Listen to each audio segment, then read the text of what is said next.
We heard from Michael McCall, senior Republican, on Sharry's program last night. He says that the Americans have a moral responsibility to its allies. I mean, is that something that gives you encouragement?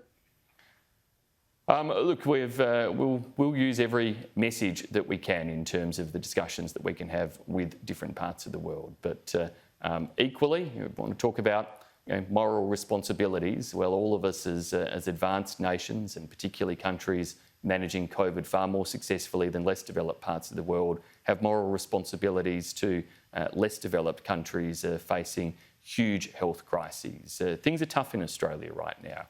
I don't shy away from that. But things are a whole lot tougher, uglier and more difficult in many, many other parts of the world. And that's certainly why we, in terms of surplus AstraZeneca, continue to use that in countries like Papua New Guinea and Fiji and our regional friends and partners to make sure that we support them through these very tough times as well. So moral responsibilities spread a fair way in that regard. When it comes to the New South Wales Premier, she has announced some plans to ease some restrictions as soon as vaccination rate hits 50%. That's below the Doherty Institute modelling.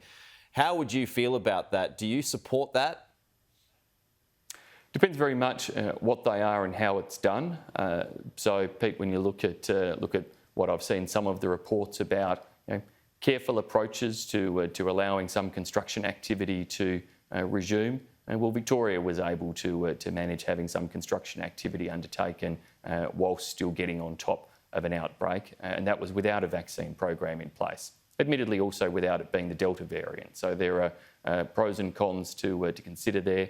I trust that the New South Wales government will look carefully at its health advice and expect them to do everything they can to still get on top of this outbreak.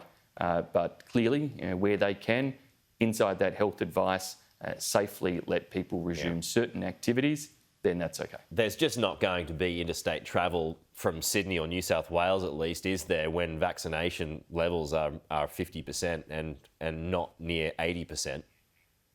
I think we can safely assume that other states will remain with closed borders to New South Wales for much of the rest of this year, whilst we do drive those vaccination rates up into the higher levels. We should have confidence that we will get there. 81% of over 70s have now had a first dose.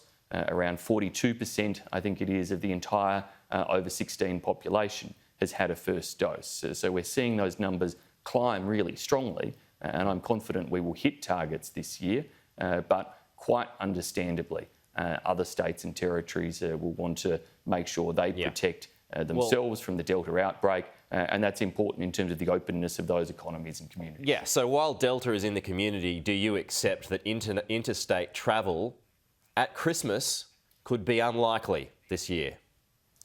Look, I'm not going to get that far ahead. I'm very hopeful that by Christmas we will. It's not, but with the rate of growth we're seeing in the vaccine program, with the additional millions of doses coming in each and every week and month that I outlined before, with the additional distribution points that will come with those extra doses, which allow us to bring more pharmacies on board and support more hubs occurring across the country, I think Australia can absolutely hit some very high rates of vaccination by Christmas that enable us to as a country, provide greater opportunities for movement to reunite families and hopefully enjoy those Christmas holidays.